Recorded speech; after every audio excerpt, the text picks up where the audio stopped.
Siguro napanood nyo na yung ating Tricycle Experience 1. Yung may pamagat na tarantuda. Meron po tayong part 2. Ang Tricycle Experience 2 na pinamagatan namang Engkantuda.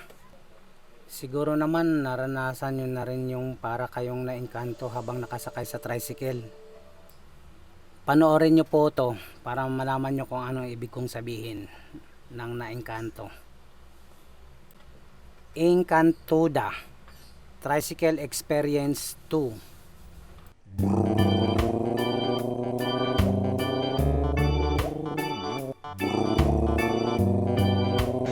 Manong.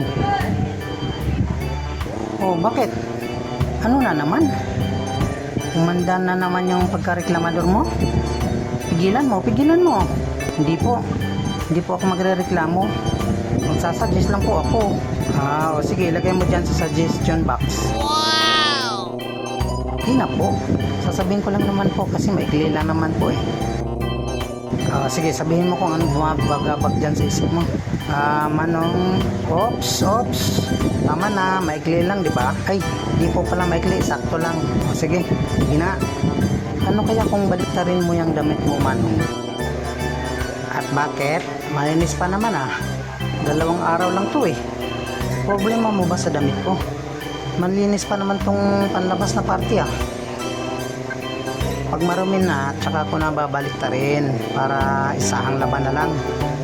Tipid sa tubig at sabon at tipid din sa pagod. Di na ako maglalaba.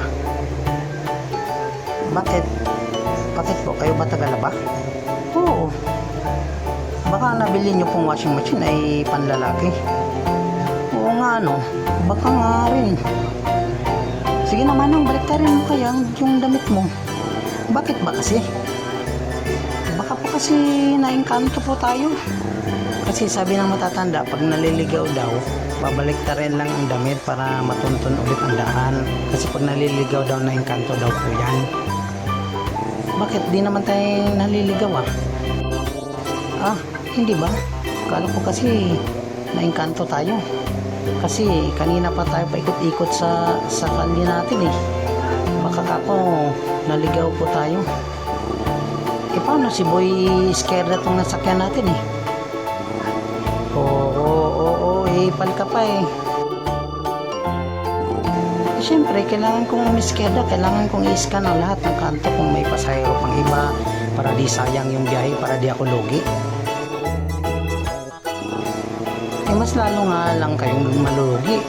Nagsasayang kayo ng gasolina sa kakaikot-ikot nyo Para na nga lang, bababangan na nga lang ako. Sasakay na lang ako sa iba. Wag na, sige na. Diretso na tayo, alis na tayo. Kantuan.